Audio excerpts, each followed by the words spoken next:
Mean राशि वाले बंधु आप सभी का बहुत बहुत स्वागत है, हृदय से अभिनंदन है मीन मंथन यूट्यूब चैनल में। तो मीन राशि वालों जरा ध्यान से समझिए, इस एक चीज को हमेशा अपने पास रखना, हर हालत में रखना, क्योंकि इस एक चीज से राहु बेहद डरता है, थर थर कांपता है। और इस एक चीज की इतनी शक्ति, इतनी महिमा, इतना प्रताप है कि इसके बारे में शास्त्रों में भी स्पष्ट तौर पर एक नहीं कई कई बार लिखा गया है।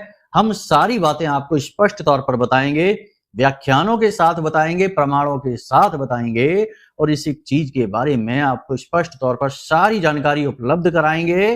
क्या है ये चीज, कैसे प्रयोग करनी है, क्या विधि विधान है और क्यों इसे अब तक किसी ने आपको नहीं बताया है।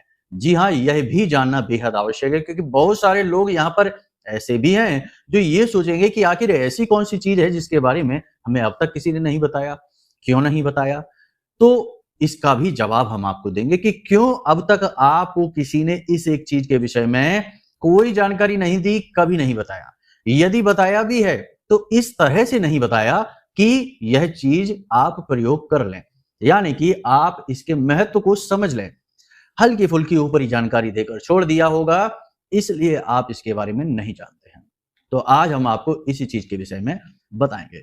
इसी के साथ साथ हम आपके आने वाले 3 से 5 दिनों की सटीक 5 बड़ी भविष्यवाणियां करेंगे। इन 5 बड़ी भविष्यवाणियों को आपको अंत तक जरूर देखना, समझना है, क्योंकि ये आपके आने वाले समय, भविष्य और काल का पूरा रोड मैप है।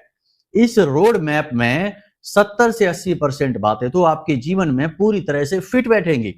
कुछ हो सकता है ना भी बैठे, क्योंकि एक ही राशि के बहुत सारे लोग होते हैं। परिस्थितियां काल के अनुसार जीवन में स्थिति अलग अलग हो सकती है, तो जो ना आपके लिए फिट बैठे वो किसी अन्य भाई बंधु के लिए। इसी के साथ साथ हम आपको बताएंगे राहु की कुछ ऐसी बड़ी कमजोरियां, खामियां, जिनके बारे में आपको जानना बेहद आवश्यक है। हम राहु की ही बात क्यों कह रहे हैं बार बार, क्योंकि राहु का राशि परिवर्तन हुआ है। अब पूरे 18 महीनों तक राहु इस स्थिति में रहने वाले हैं, अभी कुंभ राशि में गोचर कर रही हैं।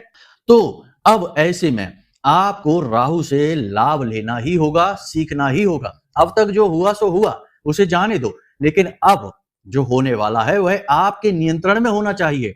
वरना अगर राहु एक बार प्रतिकूल हो गया तो इसे अनुकूल बना पाना बहुत ज्यादा मुश्किल है।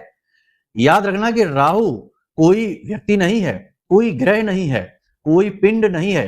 राहु सिर्फ एक विचार है, छाया है, नकारात्मकता है। इसी को राहु कहते हैं, यही केतु है। तो अब ऐसे में यदि विचार, नकारात्मकता या छाया जो कि पहले से ही निगेटिव रहती है, उसे आपने यदि पॉजिटिव करना नहीं सीखा, अपने अनुकूल बनाना नहीं सीखा, तो इसे फिर बाद में अनुकूल बना पाना संभव नहीं। मतलब कहने का यह है कि समय और काल के अनुसार समय की यह मांग है कि आप इस कार्यक्रम को पूरा देखें, बताई गई बातों को समझें, जीवन में उतारें भी, क्योंकि ज्ञान यदि केवल सुनने तक ही रह जाता है, उससे आगे नहीं बढ़ता, तो ज्ञान का कोई मूल्य ही नहीं है। याद रखना कि एक श्लोक हमने पढ़ा था कहीं पर कि पुस्तकस्थातु या विद्या पर हस्तगतम धनम कार्य काले समुत्पन्ने नसा विद्या न तद धनम। पुस्तक में पड़ी विद्या और दूसरे के हाथ में गया हुआ धन समय पर तो काम नहीं आता है, किसी मतलब का नहीं, मूल्यहीन है। इसी प्रकार जो बातें हम आपको बताने जा रहे हैं, वैसे तो वे किसी खजाने से कम नहीं है, जीवन को बदलने का दम रखती हैं। लेकिन यदि आप इन्हें अपने जीवन में उतारेंगे नहीं, आचरण में नहीं लाएंगे, तो किसी मतलब का नहीं है। फिर तो कार्यक्रम ही ना देखो, छोड़ो, कहीं मनोरंजक कार्यक्रम देखो, 2 मिनट 1 मिनट की रील देखो और जीवन के मजे लो। जीवन को बदलने के बारे में ना सोचो, क्योंकि यहां ठहरोगे तो जीवन बदल जाएगा, विचार बदल जाएंगे, उद्धार हो जाएगा। ठीक है, तो उम्मीद करते हैं कि सारी बातें आपने समझ ली हैं। अंत में हम आपको बताएंगे उस एक चीज के विषय में भी जिससे राहु बहुत ज्यादा डरता है। पूरे प्रयोग के तरीके, विधि विधान और शास्त्रीय प्रमाणों के साथ बताएंगे। तो सब कुछ आपको समझना, जानना है, अंत तक ठहरना है, बेहद आवश्यक है यह। तो चलिए अपने मूल विषय को शुरू करते हैं। महामाई को याद करते हुए, जय मां बगलामुखी कृपा करो, जय मां भद्रकाली कृपा करो। महामाई निश्चित तौर पर कृपा करेंगी आपके ऊपर, और कृपा करी ही है, तभी तो यह कार्यक्रम आप तक पहुंचा है। तो बस महामाई को याद करिए, और यदि भाव गहरा है मन में तो कमेंट बॉक्स में पूरे भाव के साथ बिल्कुल दिल से लिख डालिए कि मैं भी माई के परिवार का हिस्सा हूं। यह मौका, यह अवसर खुद चलकर आपके पास आया है। बड़े सौभाग्यशाली हैं आप। तो चलिए अब अपने मूल विषय को शुरू करते हैं। प्यारे मित्रों, हमारे अत्यंत प्रिय और परम पूज्य अमिताचार्य जी के पास मां बगलामुखी और मां भद्रकाली की साधनाओं का वर्षों का अनुभव है और माता रानी की इनके ऊपर पूर्ण कृपा और सिद्धि है। आचार्य जी ने अपने सटीक कुंडली विश्लेषण और श्रेष्ठतम उपायों के माध्यम से हजारों लोगों के जीवन को खुशियों से भरा है। आचार्य जी का कुंडली विश्लेषण और उपाय करवाने का तरीका इतना अद्भुत है कि जीवन के हर एक दुख और कष्ट का कारण जड़ से ही समाप्त हो जाता है। फिर समस्या चाहे जैसी भी हो, कर्जा बहुत बढ़ गया हो, व्यापार चल नहीं रहा हो, बीमारियों में आप बर्बाद हो चुके हो, रिश्तों में प्रेम समाप्त हो चुका हो, या फिर नौकरी ही ना मिल रही हो, विवाह में देरी होती हो, कैसी भी समस्या हो, इन समस्याओं का कारण क्या है, कौन सी महादशा परेशान कर रही है, कौन सा दोष लगा हुआ है, सब कुछ आचार्य जी इतना सटीक बताते हैं कि वर्षों वर्ष के दुख कुछ ही दिनों में समाप्त हो जाते हैं। अगर आपके जीवन में भी कोई ऐसी संकट की घड़ी है तो यही सही समय है जब आप पूज्य आचार्य जी के हाथों से अपनी कुंडली का विश्लेषण करवाएं और वर्षों से चल रहे दुखों और संकटों के इस चक्र से बाहर निकल जाए। प्यारे मित्रों, अभी वीडियो में दिए गए नंबरों पर फोन करिए और अपनी कुंडली का श्रेष्ठतम आकलन करवा डालिए।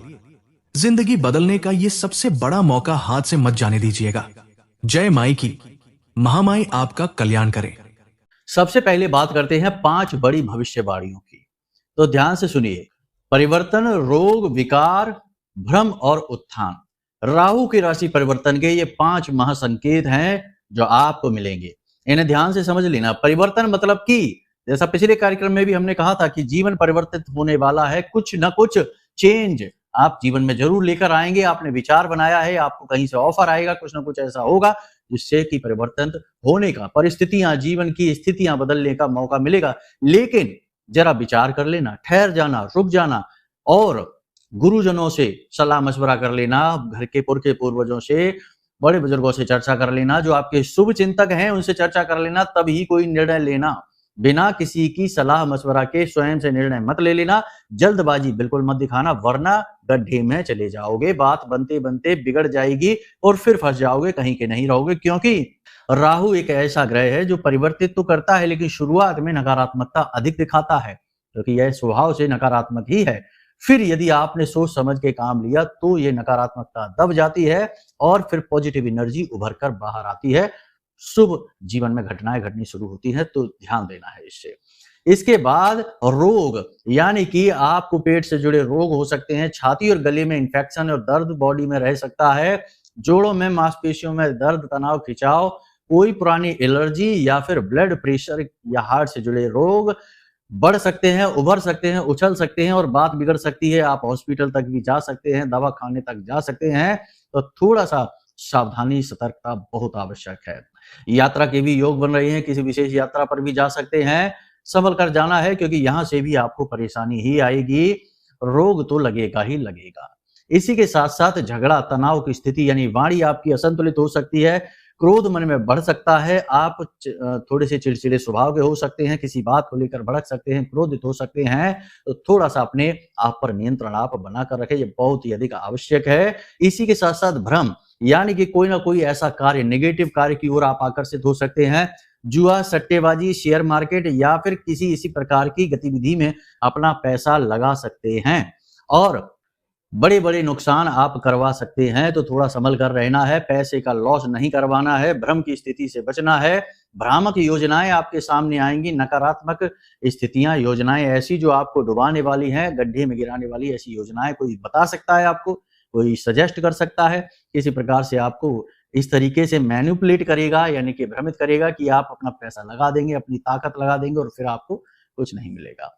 अंत में हम आपको बता दें, उत्थान भी है, क्योंकि उत्थान का मतलब हो गया कि आप अगर अपनी नकारात्मक भावनाओं को, यानी विकार हमने बताया, अपने विकारों पर यदि आप पूर्ण नियंत्रण रख पाते हैं, भावनाओं पर नियंत्रण रख पाते हैं और धैर्य का गुण आपके अंदर है, यानी कि बातें चाहे कितनी भी आए आपके सामने, 1000 तरीके की योजनाएं आए, 1000 तरीके के लोग आए, यदि आप संतुलित रहते हैं, आप अपने ऊपर नियंत्रण रख पाते हैं, धैर्य से काम लेते हैं तो आपका उत्थान निश्चित है, क्योंकि राहु का फिर यह जो परिवर्तन है यह पॉजिटिवली एक्टिवेट हो जाएगा।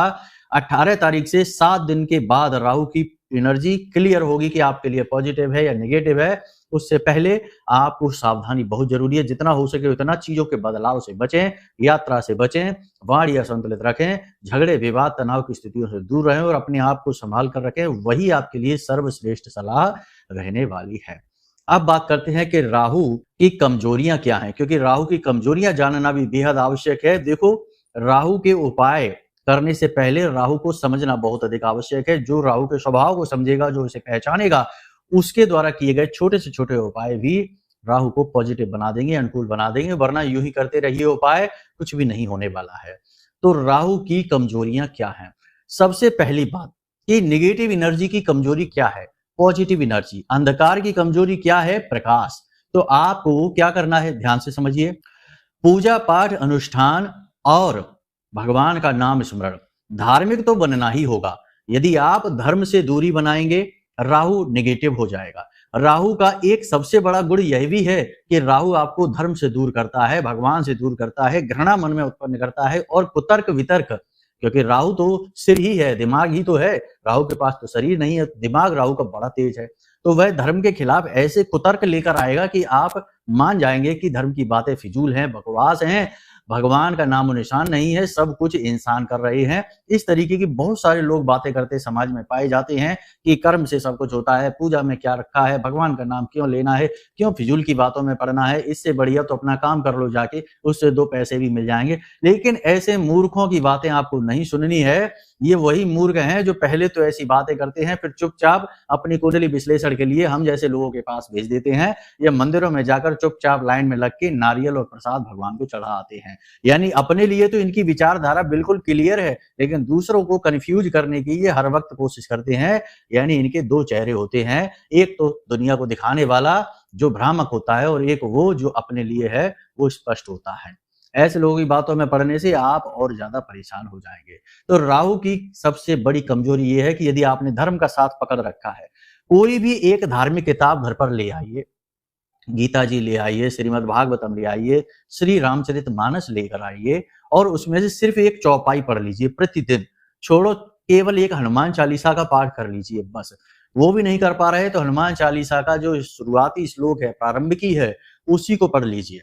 श्री गुरु चरण सरोज रज, निज मन मुकुर सुधार, बरनउँ रघुवर विमल जस, जो दायक फलचार। इसी को पढ़ लीजिए बस। यदि आप इस प्रकार से जीते हैं और गलत चीजों से, जैसे शराब नहीं है, मांसाहार नहीं है, बिना मतलब में झूठ और व्यभिचार नहीं है, तो राहु आपसे डरेगा, आपसे कांपेगा, आपका बाल भी बांका नहीं कर पाएगा, क्योंकि आपके पास अंधकार है ही नहीं, आपके पास तो प्रकाश है। बड़ी बड़ी हैलोजन लाइटें हैं आपके पास, तो बड़ा अंधकार कैसे आएगा आपके पास? डरेगा ही। ईश्वर का प्रकाश है। एक सबसे बड़ी बात कि जिस भी भगवान की पूजा पाठ आराधना करो, उनके नाम का एक टीका अपने माथे पर अवश्य लगाइए। आपका जो माथे पर जो आप टीका लगाते हैं, वहां पर आज्ञा चक्र होता है। आज्ञा चक्र मतलब कि किसी को आज्ञा दी जाती है। आप स्वयं को भी आज्ञा दे सकते हैं और अपने जो आपका जो अंतर्मन है, जिसे सब कॉन्शियस कहते हैं, वहां से ऐसे ऐसे विचार निकाल सकते हैं, ऐसी ऐसी बातें समझ सकते हैं जो कोई आपको बता नहीं सकता। उसी को आत्मज्ञान कहते हैं। स्वयं को आज्ञा देकर आप बहुत कुछ करवा सकते हैं, कोई दूसरा भी आपको आज्ञा देकर आपसे बहुत कुछ करवा सकता है। तो इस आज्ञा चक्र को छिपाना बहुत अधिक आवश्यक है, वरना नेगेटिविटी बढ़ जाती है जीवन में, आपके स्वयं के अंदर भी। इसीलिए हमारे ऋषि मुनियों ने इस आज्ञा चक्र को छिपाने की व्यवस्था बनाई और इस पर चंदन का लेप लगा दिया, ताकि कोई सीधे जब इसे देखे तो उसकी कुदृष्टि से आपका आज्ञा चक्र दूषित ना हो। तो आपको भी हमेशा यही करना है कि अपने माथे पर, अपनी आंखों के बीचों बीच एक टीका अवश्य लगाइए। किसी भी तरीके का लगा सकते हैं, लाल चंदन का लगा सकते हैं, सिंदूर का लगा सकते हैं, या फिर पीले रंग का लगा सकते हैं, जैसी आपकी श्रद्धा है। बस इसे छिपाना है, इसे याद रखना है। बहुत ही अधिक पावरफुल है यह, पूरे भाव के साथ आप इसे कर लीजिए। इसी के साथ साथ जो व्यक्ति गुरुजनों का सम्मान करता है, बड़े बुजुर्गों का सम्मान करता है और माता सरस्वती का सम्मान करता है, यानी वाणी से असभ्य शब्द नहीं बोलता, गाली गलौज नहीं करता, बिना मतलब में उल्टी सीधी बातें, बुराइयां, चुगलियां किसी की नहीं करता, और डेली धार्मिक पुस्तकों का और अच्छी किताबों का अध्ययन करता है, कुछ भी पढ़ता हो, थोड़ा बहुत ही सही लेकिन पढ़ता है, तो उस पर राहु की कृपा होती है, माता सरस्वती की कृपा होती है, और माता सरस्वती राहु की आराध्य देवी है। तो सीधी सी बात है कि राहु डरेगा ही। जो व्यक्ति शिवलिंग पर जल समर्पित करता है और काले तिल चढ़ा देता है, उस व्यक्ति से राहु थर-थर कांपता है, उसके पास नहीं जा सकता। लेकिन इसी के साथ-साथ उस व्यक्ति को व्यभिचारी नहीं होना चाहिए, नहीं तो राहु आपको बर्बाद कर देगा, क्योंकि आपके पास कमजोरी है। शिवलिंग पर आपने जल तो चढ़ा दिया, लेकिन शाम को आपने शराब पी ली, मांसाहार कर लिया, या फिर व्यभिचार कर दिया, उल्टी-सीधी हरकतें कर दी आपने, तो फिर तो राहु आपको बर्बाद कर देगा। फिर तो आप धर्म नहीं कर रहे, आप धर्म की आड़ में बड़ा अधर्म कर रहे हैं। धर्म को आपने ढकने के लिए प्रयोग किया है, अधर्म को। तो समझने की बात है। एक और खास बात यहाँ पर हम आपको बता दें कि जो व्यक्ति समय और काल को समझता है, अनुशासन में रहता है, अपने काम समय पर निपटाता है, सोशल मीडिया और गप्पे हाँकने में अपना समय खराब नहीं करता है, ऐसे व्यक्ति से भी राहु बहुत डरता है, उसका कुछ नहीं बिगाड़ पाता। एक और खास बात, सबसे महत्वपूर्ण बात है, इसे ध्यान से समझिए कि दिन में 1.5 घंटे का समय राहु काल का समय होता है और यह परिवर्तित होता रहता है। इसे समझने के लिए हम एक चार्ट आपको वीडियो में दिखाई दे रहे हैं, आपको मोबाइल की स्क्रीन पर देखिए, एक चार्ट दिखाई दे रहा है, इसे आप स्क्रीनशॉट ले लीजिए, नोट कर लीजिए, और इसमें हर दिन का राहु काल का समय दिया गया है, उसे समझ लीजिए।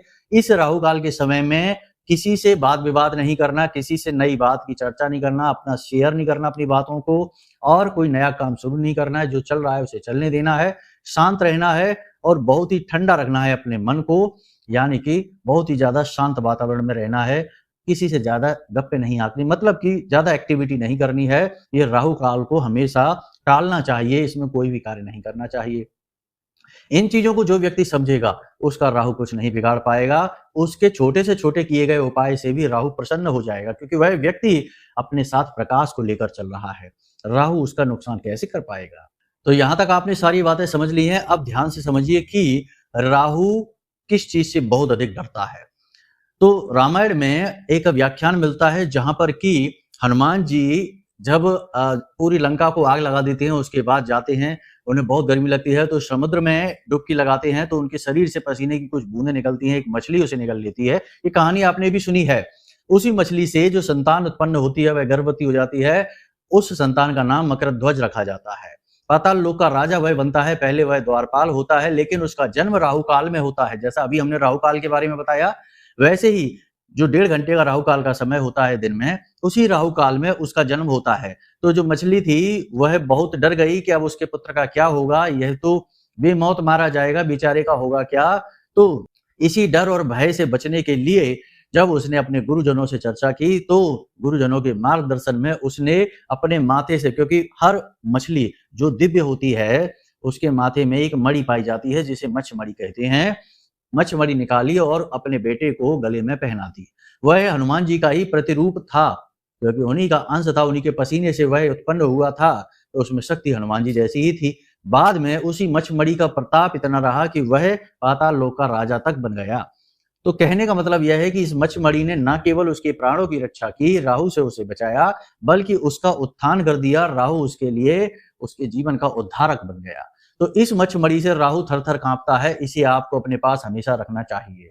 दूसरा कि राहु का यंत्र, हमने राहु के यंत्र के बारे में आपको पिछले कार्यक्रम में बताया था। इस राहु यंत्र को आप जरूर अपने पास रखिए। यदि मछमणि आपके पास नहीं है, क्योंकि सभी को मछमणि नहीं मिल पाती है, बड़ी ही यह रेयर होती है, कहने का मतलब यह है कि आसानी से उपलब्ध नहीं हो पाती है, कुछ समय बाद हम आपको ये देने लगेंगे बिल्कुल शुद्ध। जब तक कि हमें शुद्ध स्रोत नहीं मिलेंगे लाने के, तब तक हम नहीं लाएंगे। जैसे ही मिल जाएगा तो हम वहां से लाकर अभिमंत्रित करके आपको देना शुरू कर देंगे। तब तक आप थोड़ा सा इंतजार करिए और तब तक आप राहु यंत्र को बना लीजिए। सोमवार के दिन आप यह राहु यंत्र बनाइए। राहु यंत्र के लिए आपको लाना है भोजपत्र और अनार की कलम और अष्टगंध की स्याही और थोड़ा सा लकड़ी का कोयला। लकड़ी के कोयले को उसी स्याही में आप मिक्स कर लेना, ताकि वह काले रंग की हो जाए, क्योंकि काले रंग से ही इसका निर्माण किया जाता है। अब राहु यंत्र कैसे बनता है, आपके मोबाइल की स्क्रीन पर राहु यंत्र दिखाई दे रहा है, इसे आप देख लीजिए। राहु यंत्र के अंदर सबसे पहले आपको चौखाने बनाने हैं और 9 चौखाने बनेंगे और हर एक चौखाने में एक अंक है। जैसे कि शुरू से बात करते हैं तो 13, 8, 15, 14, 12, 10 और 9, 16, 11 ये राहु के अंक होते हैं, इसी यंत्र में इस तरीके से ही भरे जाते हैं। उसके बाद यंत्र के ऊपर ओम रांग राहवे नमः और नीचे भी यही मंत्र आपको लिख देना है और उसके बाद इसी यंत्र को ले जाकर भोलेनाथ के शिवलिंग के ऊपर रख देना है। 2 यंत्र आपको बनाने हैं और शिवलिंग के ऊपर रख देना है और इसी यंत्र को लाकर एक यंत्र को पूजा घर में रख दीजिए भोलेनाथ के चरणों के पास, क्योंकि राहु भोलेनाथ के चरणों का दास होता है। तो भोलेनाथ के चरणों के पास रख दीजिए, फोटो होगी वहीं पे। एक यंत्र को हमेशा अपने पास रखिए जब भी घर से बाहर निकले। उसके बाद जब घर में वापस आए तो फिर से उस यंत्र को वहीं रख दीजिए पूजा घर में और दूसरे वाले यंत्र को अगले दिन उठाकर अपने घर से बाहर चले जाइए। यंत्र को आपको चमड़े के पर्स वगैरह में नहीं रखना है, अपनी जेब में रखना है या पर्स यदि कपड़े वगैरह का है तो उसमें आप रख सकते हैं। तो आपको राहु का यंत्र रखना है अपने पास या फिर मछमड़ी गले में अपने पहन लीजिए, आपका उद्धार हो जाएगा। राहु इन सब चीजों से थर-थर कांपता है, लेकिन गुण आचरण आपको अच्छी तरीके से समझने होंगे जो हमने आपको बताए हैं कार्यक्रम में। बिना इनको समझे आप उपाय कर लेंगे तो कुछ भी नहीं होगा, उल्टा दुष्प्रभाव ही होगा। ठीक है, तो आचरण सबसे अधिक महत्वपूर्ण है। अब जाते जाते अंत में आपको हम ये भी बता दें कि गुरुवार की पूजा यानी गुरु से राहु पॉजिटिव होता है, यानी राहु दबता है गुरु की एनर्जी से। तो गुरु को आपको बढ़ाना होगा, गुरु की एनर्जी को बढ़ाना होगा। तो प्रति गुरुवार आप पीले रंग का एक रूमाल अपनी जेब में रखा करें पूरे दिन के लिए और उसे मैला ना करें, उसे प्रयोग ना करें। दूसरा कि पीले रंग का प्रसाद चढ़ाएं, अपने पूजा घर में चढ़ाएं, भगवान विष्णु को चढ़ाएं। केले की जड़ में हल्दी मिला हुआ जल प्रति गुरुवार अवश्य डालें, प्रतिदिन डालें तो सर्वोत्तम है। और केले की जड़ में गाय के घी का दीपक केले की जड़ के पास अवश्य जलाएं। एक केले का पौधा अपने घर की छत पर लगा लें, उत्तर दिशा में लगाएं, सर्वोत्तम रहेगा। उत्तर और पूर्व के बीच ईशान कोण होता है, यह गुरु का कोना होता है, यहीं पर केले के जड़ का पौधा गमले में लगा ले, छोटा सा पौधा, और उसी के नीचे प्रतिदिन सुबह या शाम के समय गाय के घी का एक दीपक जलाया करें। केले की जड़ में आप हल्दी मिला हुआ जल भी प्रतिदिन डालें, बड़ा ही सौभाग्यशाली उपाय है यह। और पीले रंग का रुमाल जेब में रखिए और पीले रंग का प्रसाद ही भगवान को चढ़ाकर खुद भी पाइए और बच्चों को भी खिलाइए, छोटे छोटे बच्चों को खिलाइए, आपका उद्धार हो जाएगा। गुरु की ऊर्जा पॉजिटिव हो जाएगी और राहु आपके लिए नेगेटिव होगा भी तो पॉजिटिव हो जाएगा। ठीक है, तो ये सारी बातें आपने समझ ली अच्छी तरीके से। इन्हें अब अपने जीवन में, अपने आचरण में भी अवश्य उतारना, तब तो इनके लाभ आपको मिलेंगे। केवल सुन लेने से काम नहीं होगा। अब भी यदि आपको समझ में नहीं आ रहा है कि आपकी कुंडली क्या कह रही है और लाख उपायों के बाद भी आपके जीवन में परिवर्तन नहीं आ पा रहे हैं, तो जरूर कोई बड़ा दोष, कोई बड़ी खामी आपकी कुंडली, आपकी ग्रह नक्षत्रों में है। तो उसे समझने के लिए आप कुंडली का विश्लेषण करा लीजिए। नंबर हमने वीडियो में दे रखे हैं, इन नंबरों पर फोन करिए, सारी जानकारी दे दीजिए और उसके बाद हम स्वयं आपकी कुंडली का विश्लेषण करके आपको दे देंगे क्या समस्याएं हैं, क्या दोष, क्या योग युतियां हैं, क्या कारण है जो आपके जीवन में कष्ट है और उनके श्रेष्ठ समाधान, सटीक समाधान क्या है वो आपको बता देंगे। फिर आप उन उपायों को करिए और देखिए कैसे जीवन बदलता है। कुछ ही दिनों, कुछ ही समय, कुछ ही महीनों में जीवन में जमीन आसमान का अंतर आ जाता है। हजारों लोगों ने इस सुविधा का लाभ लिया है, आप भी ले लीजिए। चलिए बंधु, उम्मीद करते हैं कि सारी बातें आपने समझ ली है। अब आज के इस कार्यक्रम को यहीं विराम देते हैं। हमेशा हंसते रहिए, मुस्कुराते रहिए, सकारात्मक रहिए। महामाई पर अपनी आस्था विश्वास जरूर बनाकर रखना, क्योंकि आपका उद्धार तो वहीं से होना है। तो प्रेम से बोलिए जय माई की।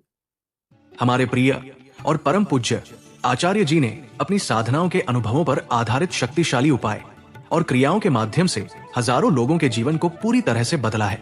आचार्य जी के द्वारा बताया गया हर एक उपाय इतना सटीक और कारगर होता है कि जो भी इसे पूरे भाव के साथ कर लेता है उसे साक्षात महामाई की कृपा और आशीर्वाद प्राप्त हो जाती है। इसलिए निसंकोच इन उपायों को पूरे भाव के साथ करिए, आपका कल्याण होगा। जय माई की।